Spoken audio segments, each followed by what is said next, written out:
Um, I saw Jose's RIP DCEU video on my way home from the gym. Has completely disrupted my day. I'm going to let you know. It really has. However, it's a good thing. I told you guys earlier, and I think my teaser video for the Crucial Truth, that we are never really on the same page. Myself, Jose, Dave, any other people that we kind of collaborate with from time to time, we're never on the same page. And the point of contention is the debate between the Marvel Cinematic Universe and the DC Cinematic Universe. Now, first, I'm going to say that as of yet, it doesn't seem like Worlds of DC is the official tag or what they're actually branding it. It's a they use that, well, they used it as a tag at San Diego Comic Con, but they haven't officially announced it. And it's something that I didn't know, that the DCEU was never actually official either. It's just something that stuck roughly around 2015. But, we're going to go with it. So now I'm going to say that I am more of a fan of the DC movies than I am of the Marvel movies. And it's because the Marvel movies are, like Jose said, they're a fast food chain of movies. They found a formula that works for them, which isn't a bad thing. Like, any company needs to do that. C3 is actually trying, we're in that spot right now where we have transitioned from making what we want to making what we want and to what will sell, which are actually two different things. Because, one of the things, like when you start out, you're trying to get people to back you because they believe in you. But you really want them to kind of transition into liking your characters, following what your characters are doing, following their stories, and growing with the characters. And that's kind of what people have done with Marvel and DC over the generations. And I think that is primarily the reason why Marvel and DC have had different success with the movies. Jose said it was because they didn't have Marvel did it without their big guns. Well, the thing was, their big guns were already on the screen. It just wasn't part of the universe. I mean, Sony and Fox, respectively, had their big guns. So then when you look at it, you have Iron Man, Thor, and Captain America, which comic enthusiasts have followed them and would know more history. But people that aren't in the comics for the most part don't know. I mean, they know them, but they don't know them. They don't know in depth. So the thing is, you're getting people invested into something from almost from the beginning. So the risk wasn't as high for them. Now, I have no idea if they planned, because the thing is, if Iron Man would have flopped, then it would be no Marvel Cinematic Universe. They would not have continued on. That's why they started out with 2 movies a year, and then it's gotten to the point where it is now. So yeah, the phasing came in at some point, but remember, the Incredible Hulk movie is technically, with Edward Norton, is technically part of that cinematic universe, but nobody really counts it as part of that cinematic universe. It's not, because it was, in their standards, it was a flop. I enjoyed it. I enjoyed it a lot. I enjoyed Iron Man 2. I hated Iron Man 3. It was a stupid movie. It was unneeded. Oh, Jesus, it was unneeded. I hated Thor. Ant-Man. Ridiculous. But, like I said, I understand and I enjoy the movies. I do not rewatch most of these movies because a lot of the main characters have the same personality. I know that's going to send some people off, but they saw what Robert Downey Jr. did with Iron Man, with his flamboyance, and you have that in a lot of the main characters. And it may not be enough where this the same character, but it's enough where it is a component of that character. So that throws me off. It throws me off that nothing is ever really serious. So there's never a moment where they can't miss a joke. I understand the whole thing about lightening the mood, but when the entire movie is light, the entire movie is light. But like I said, they've been very, very successful. I'm looking forward to any Marvel movies that come out. I see all of them. I have yet to see Ant-Man and Wasp, but that's essentially because I'm just really invested in other things at the moment. I haven't been able to get to the movie theater, but I have enjoyed all of their movies, all of them. DC, I thought that DC,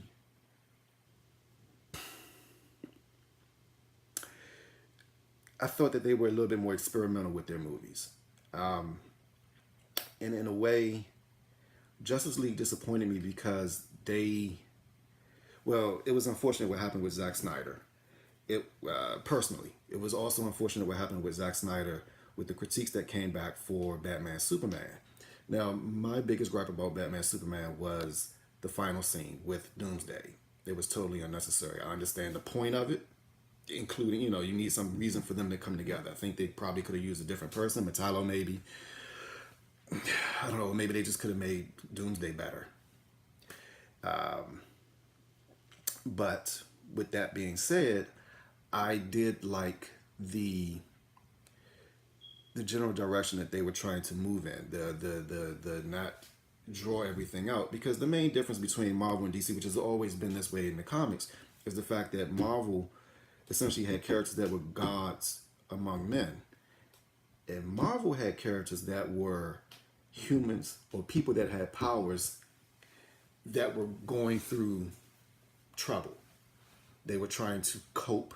The two struggles are different. So it made sense to me that Superman would be introduced with the Kryptonians essentially destroying a good portion of Metropolis. Why not? Why not? You don't need 3, 4, 5 movies to kind of build up that scenario. It made sense to me. It made sense that in Man of Steel he was struggling to find out who he was, because as far as he knew, there's nobody else on the planet like him. And he had, yes, I have some reservations about the interpretation of Jonathan Kent, but the thing is, you have to go for it the way that it's presented, and that may be another reason why people are so reluctant to kind of back or even understand where the DC movies or how they're being presented. Point being, one of the reasons why we have identified ourselves as a American manga publishing company is not particularly because we do the manga style. It's not. We thoroughly enjoy the way that manga and anime build their characters over time. So there's a legitimate growth. And usually that growth is done by one creative team or one writer, the creator. And you can debate as to whether this character should have done a certain action, whether this would be reflective of how that character is. But the thing is, like, if you're watching Naruto, you may not like a certain arc of Naruto, the way that he acted towards something, or Sasuke or Itachi or whomever. The thing is, it's that character. It's not as Marvel and DC where you have creative teams. So you have different interpretations of that same character. There are many interpretations of Batman, of Superman, of every character that they have, which is their right. I mean, the model that the industry is built on is radically different. But with that being said, you can't say that's not Naruto. That's what Naruto did. That's Naruto. You can't say that's not what, well, I'm not going to say Goku, but you understand. I don't know. Characters from Bleach, characters from One Piece, Luffy, Ichigo. They have particular arcs where they're growing. So you may not agree with what's happening to them, but that's what's happening to them, and it's set. So I know I got into a lot of debates with people over Zack Snyder's interpretation of Superman. And, they're trying to pick with Earth 1 Superman or this story of Superman. Just, the thing is, I've always considered Superman to be a propaganda piece. This is exactly where we are. So that's why the George Reeves Superman works so well. And the Christopher Reeve Superman works so well, because it was exactly where the United States and people looked at their country was. Point being, look at Captain America Civil War. No, I'm sorry, Winter Soldier. So the way that I see it, Captain America essentially threw out his anything that had him be or not Winter Soldier, I'm sorry, Civil War. I was correct the first time. So he threw out anything that was relatable to how he represents America, him being a symbol for America, for his best friend. Doesn't really work for me. Doesn't really work for me. He didn't really have a good reason not to do anything. It was just like if you take Bucky out of that equation, he probably would have been all in for what was going on. But since Bucky was there, you can't do this to my friend. It's not how things work. I mean, there's a judicial system. The Avengers have actually done things to these other countries. So he's saying, no, I know better than all these other countries. I know better because he doesn't trust his government all of a sudden. He doesn't trust the judicial system. I mean, people have argued against the point that I'm presenting, but no, that's essentially how that's essentially how I took it. Just it's my friend, so I'm going to do what I can do for my friend because it wasn't his fault. And if it wasn't his fault, that could have been proven somewhere down the line. But whatever. So I enjoyed Civil War for the action. I enjoyed Civil War for presenting Spider-Man into the universe. Civil War was a stupid premise from Captain America's point of view, but it branched off everything. So now let's look at the DC universe. You have gods among men, and they're being presented as such. Superman was presented as a god among men. It was his first day in Man of Steel as being Superman, and I'm not even gonna say even. He was given the name Superman. He hadn't accepted it yet, and I know looking at Batman Superman, I understood Batman's anger towards Superman as to seeing what he had done. And if you're playing Batman off as the person that is the older gent in the DC universe, he has just found something to direct his anger at. And it's something that's unstoppable, honestly. It made sense to me. It made sense that you would. I definitely wish that Zack Snyder would have been able to finish Justice League. Putting Josh Whedon on that movie was a travesty. That was a horrible, horrible decision. And the thing is, it goes to the decisions that are made once you're playing with money. Not even a lot of money, just money. But they're playing with a lot of money. And there's a lot of jobs on the line. There's a lot of, every movie is jobs. Every movie is bringing certain income to these places. So, and even at that, I'm going to say DC has actually kowtowed to fan feedback more so than Marvel has, because Marvel doesn't receive that much criticism for stuff because, like I said, you're taking kids to it. You already know what it's going to be. You're going to get to learn the characters. I don't know anything about Captain Marvel. It's never been I don't know. I don't really care about Captain Marvel. I'm looking forward to seeing her in the next Avengers movie. I don't know anything about her, aside from the fact that Rogue took her powers somewhere early on, and that she was a black lady in Secret Wars? That was Spider-Man got a suit? Yeah, I think so.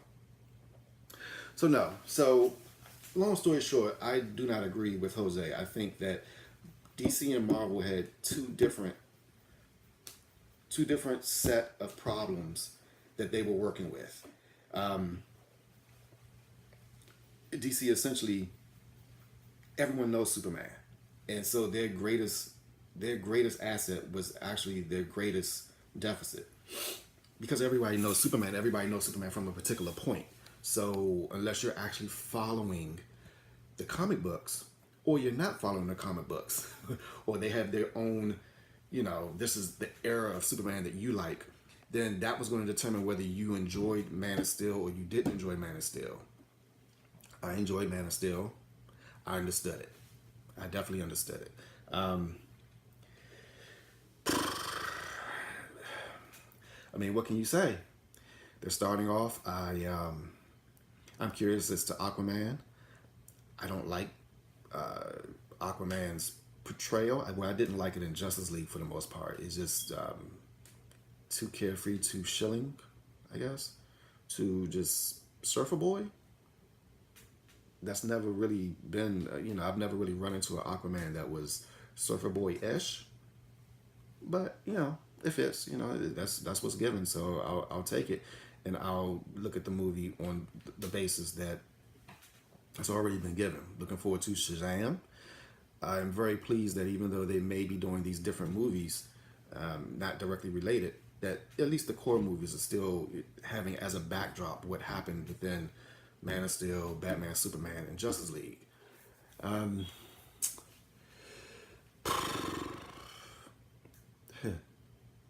don't know. I